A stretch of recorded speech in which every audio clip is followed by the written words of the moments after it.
ગુજરાતમાં હેવી વીજ લાઈનો અને વીજ ટાવરોને લઈ અને આજે રાજ્યના મુખ્યમંત્રીશ્રીને કાગળ લખ્યો છે.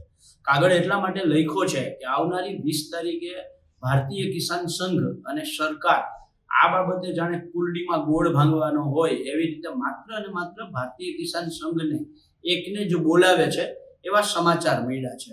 મહત્વની વસ્તુ એ છે કે આ વીજ લાઈનની અંદર જે નોટિસો ખેડૂતોને આપવામાં આવે છે એ અલગ કાયદાથી આપવામાં આવે છે અને જે વળતર જેના આધારે નક્કી થાય છે એ ગુજરાત સરકારના પરિપત્રો છે.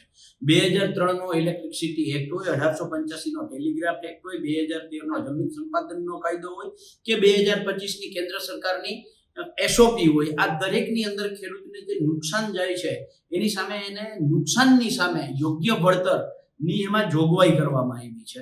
હવે ખેડૂતોને જે નુકસાન જાય છે તો એ જે ખેતરમાંથી તાર નીકળે છે એ ખેતર ક્યારેય બિનખેતી ન થાય એટલે એની લાઈફ ટાઈમ કિંમત ઘટે છે. જે કોરિડોર નક્કી કરવામાં આવે છે આ કોરિડોરની અંદર ખેડૂત મકાન, બોર, કૂવો કે બાગાયતી પાક ન કરી શકે એટલે એની કિંમત લાઈફ ટાઈમ માટે ઘટે છે. એટલે જે લાઈફ ટાઈમ માટે જે કિંમત ઘટે છે એની સામે 2 લાખ 5 લાખ રૂપિયા આપવામાં આવે છે અને એની જગ્યાએ રાજસ્થાન સરકારે હમણાં 2025માં જે નવી એસઓપી આપી છે એ મુજબ 400% બજાર કિંમત કરતા 400% કિંમત વધારી અને ખેડૂતને વળતર આપવું એવું રાજસ્થાન સરકારે જ હમણાં જ એસઓપી જાહેર કરી છે. જે કેન્દ્ર સરકારની એસઓપી છે એ જ મુજબની આ વાત છે. 2003 ના ઇલેક્ટ્રિસિટી એક્ટ હોય કે 2013 ના જમીન સંપાદનના કાયદામાં હોય, જે જોગવાઈઓ છે એ જ જોગવાઈઓ મુજબ જો રાજસ્થાન સરકાર આ નિર્ણય કરી શકતી હોય તો ગુજરાત સરકાર કેમ નથી કરતી? નંબર 3, અત્યારે ગુજરાતની અંદર 200 કરતા વધારે 66 કેવી કે એનાથી વધારાની લાઈનો જે છે એનું કામ ચાલુ છે. આ કામોની અંદર તમામ નીતિ નિયમોને બાજુએ મૂકી અને માત્ર પોલીસ સ્ટેશને જઈ અને પોલીસ સ્ટેશન જ ડાયરેક્ટ તમામ નિર્ણય કરતા હોય એવી રીતે પોલીસ વાળા ખેડૂતને ફોન કરીને બોલાવે, ખેડૂતને બોલાવીને ધમકાવે એટલે વીજ લાઈન વાળાએ ન જાહેરનામું બહાર પાડવાનું રહ્યું, ન કલેક્ટર પાસેથી મંજૂરી લેવા જવાની રહી, ડાયરેક્ટ કામ છે બધું જ એને પોલીસ કરી આપે છે.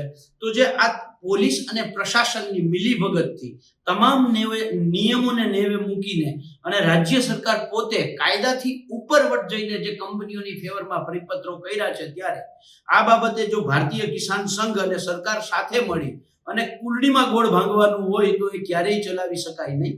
રાજ્ય સરકારે જો ખેડૂત સંગઠનો સાથે બેસી અને આ હેવી વીજ લાઈનો બાબતે ચર્ચા કરવી હોય તો ગુજરાતમાં લગભગ 70 થી 80 રજીસ્ટર્ડ ખેડૂત સંગઠનો છે, રાજકીય પક્ષોના ખેડૂત સંગઠનો છે.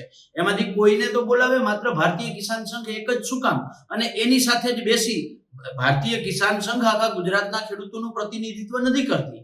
એટલે એકમાત્ર ભારતીય કિસાન સંઘ સાથે બેસી અને સરકાર આ કુલડીમાં ગોળ ભાંગવાની જે નીતિ છે એ સદંતર બંધ કરે અને જેવી રીતે વીજ લાઈનો અને હેવી વીજ લાઈનોના જે પ્રશ્નો છે એ બાબતે જેવી રીતે રાજસ્થાન સરકારે એસઓપી બનાવી છે એવી ને એવી ગુજરાત સરકાર એસઓપી બનાવે એવી માંગ સાથે આજે રાજ્યના મુખ્યમંત્રીશ્રીને પત્ર લખી અને માગણી કરી છે.